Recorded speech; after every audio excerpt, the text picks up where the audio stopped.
Breaking చూస్తున్నాం. సూర్యాపేట జిల్లా Huzurnagar BRS మాజీ ఎమ్మెల్యే శానంపూడి సైదిరెడ్డి ఆడియో ప్రస్తుతం కలకలం రేపుతోంది. టెలికాన్ఫరెన్స్ వాయిస్ రికార్డ్ సోషల్ మీడియాలో వైరల్ అవుతోంది.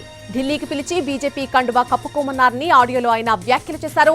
ఎంపీ టికెట్ తనకే వస్తుందని అన్నారని ఆయన ఆడియోలో తెలిపారు. ఇప్పుడు కండువా కప్పుకోకుంటే పార్టీ పరువు పోతుందన్నారని, కేంద్రంలో మళ్లీ బీజేపీనే వస్తుందని ధీమా వ్యక్తం చేశారు. మోడీ ప్రధాని అవుతారని ఆశాభావం వ్యక్తం చేశారు. ఎన్నికలప్పుడు డబ్బులు ఇవ్వకుండా అవతల వాళ్ళకిస్తే ఎలా పనిచేస్తామని నిలదీశారు. ఇక్కడ బీఆర్ఎస్ పరిస్థితి అర్థం కావడం లేదన్నారు సైదిరెడ్డి. రంజిత్ రెడ్డి, పైళ్ల శేఖర్ రెడ్డి పోటీ చేయడం లేదని తెలిపారు. సీఎం రేవంత్ రెడ్డిని దింపాలని కాంగ్రెస్ వాళ్లే అనుకుంటున్నారని అన్నారు. తెలంగాణలో 12 ఎంపీ సీట్లు బీజేపీకి వచ్చే అవకాశం ఉందని చెబుతున్నారని, పార్టీ మారినందుకు క్షమించండి అని సైదిరెడ్డి ఆడియోలో కామెంట్ చేశారు.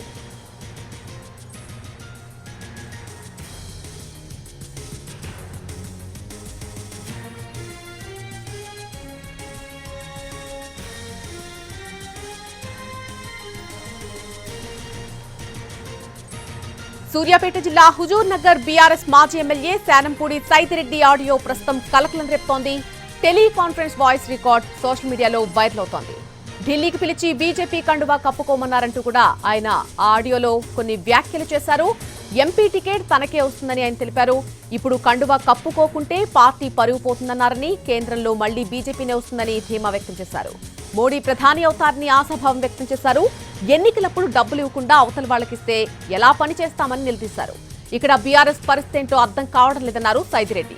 రంజిత్ రెడ్డి, పైళ్ల శేఖర్ రెడ్డి పోటీ చేయడం లేదని కూడా తెలిపారు.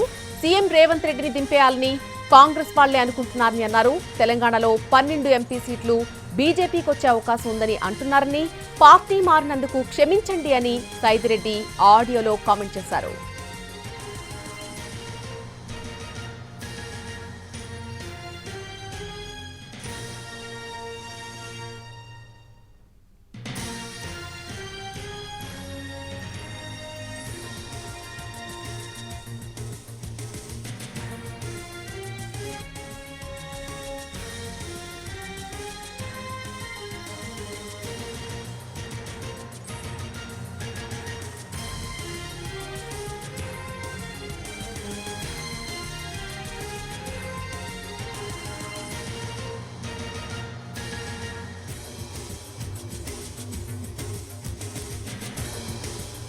సూర్యాపేట జిల్లా హుజూర్నగర్ బీఆర్ఎస్ మాజీ ఎమ్మెల్యే శానంపూడి సైదిరెడ్డి చేసినటువంటి కొన్ని వ్యాఖ్యలకు సంబంధించిన ఒక ఆడియో ప్రస్తుతం వైరల్ అవుతోంది. టెలికాన్ఫరెన్స్ వాయిస్ రికార్డ్ సోషల్ మీడియాలో విపరీతంగా వైరల్ అవుతుంది. ఢిల్లీకి పిలిచి బీజేపీ కండువా కప్పుకోమన్నారంటూ కూడా ఆయన ఆడియోలో కొన్ని వ్యాఖ్యలు చేశారు.